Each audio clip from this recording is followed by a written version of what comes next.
माघ मास की शुक्ल पक्ष की सप्तमी तिथि की बड़ी भारी महिमा कई पुराणों और कई ग्रंथों में है और उसमें भी यदि रविवार के दिन हो तो और भी इसका प्रभाव बढ़ जाता है।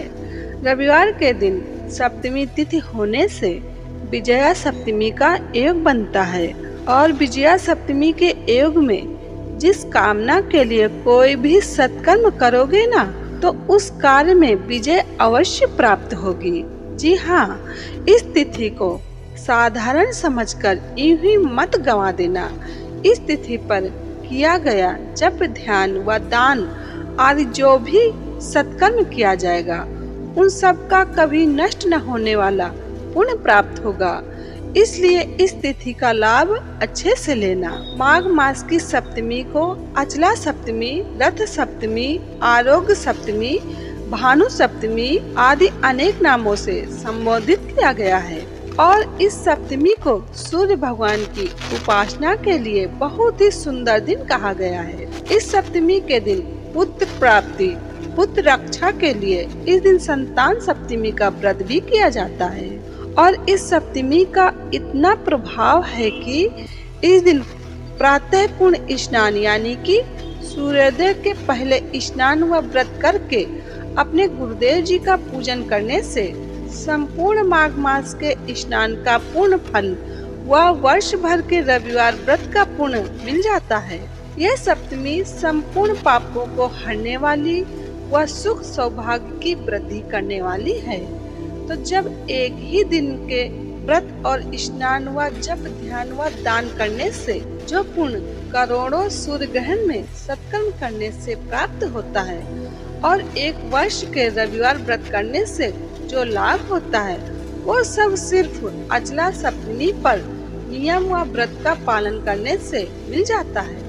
सिर्फ एक ही दिन में इतना ढेर सारा लाभ मिलता है, इसलिए ऐसी दुर्लभ तिथि का फायदा अच्छे से लेना चाहिए, जो कि यही सब सत्कर्म ही शरीर शांत होने के बाद भी साथ देगा और केवल मनुष्य ही ऐसे दुर्लभ तिथियों का लाभ लेकर अपने जीवन को उन्नत कर सकता है। तो ऐसे महत्वपूर्ण मौके को व्यर्थ में समय बिल्कुल भी बर्बाद मत करना। स्कंद पुराण में वर्णन है, यश्याम तिथो रथम पूर्वम प्राप देवो दिवाकरः सा तिथि कथिता विप्रैर्माघ या रथ सप्तमी तस्याम दत्तम हुतम चेष्टम सर्वमेवाक्षयम मतम सर्वदारिद्र्य शमनम भास्कर प्रीतये मतम। भगवान सूर्य जिस तिथि को पहले रथ पर आरूढ़ हुए यानी कि रथ में प्रवेश हुए थे वो माघ मास की सप्तमी तिथि है, जिसे रथ सप्तमी कहते हैं। उस तिथि को दिया हुआ दान और किया हुआ यज्ञ सब कुछ अक्षय माना जाता है। वो सब प्रकार की दरिद्रता को दूर करने वाला और भगवान सूर्य की प्रसन्नता का साधन बताया गया है। भविष्य पुराण में वर्णन है कि सप्तमी तिथि को ही भगवान सूर्य का आविर्भाव हुआ था। ये अंड के साथ उत्पन्न हुए और अंड में रहते हुए ही उन्होंने वृद्धि प्राप्त की। बहुत दिनों तक अंड में रहने के कारण ये मार्तंड के नाम से प्रसिद्ध हुए।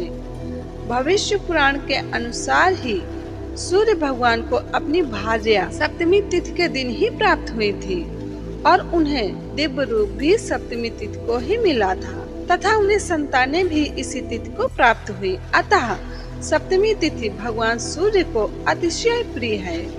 भविष्य पुराण में श्री कृष्ण भगवान जी कहते हैं कि शुक्ल पक्षे तु सप्तम्याम यदा आदित्य दिनम भवेत सप्तमी विजया नाम तव्र दत्तम महाफलम स्नान दानम तपो होमम उपवास तथैव च सर्वे विजय सप्तम्यम महापातक नाशनम प्रदक्षिणाम या कुरुते फले पुष्पोर दिवाकरम सा सर्वगुण संपन्नम उब्रम प्राप्नोतनुत्तमम।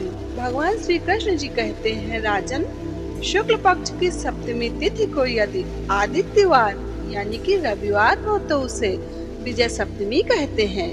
वो सभी पापों का विनाश करने वाली है।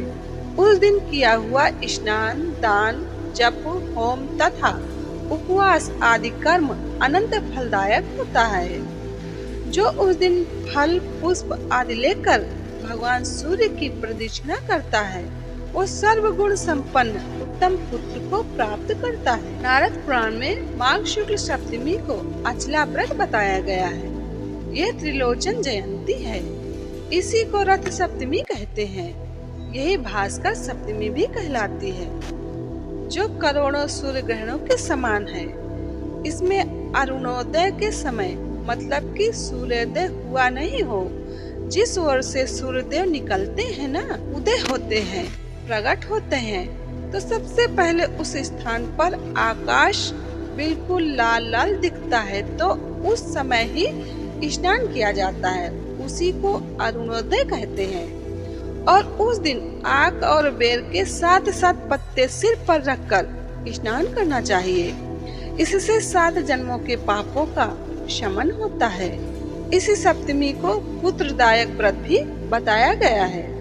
स्वयं भगवान सूर्य ने कहा है, जो माघ शुक्ल सप्तमी को विधि पूर्वक मेरी पूजा करेगा उस पर अधिक संतुष्ट होकर मैं अपने अंश से उसका पुत्र होऊंगा।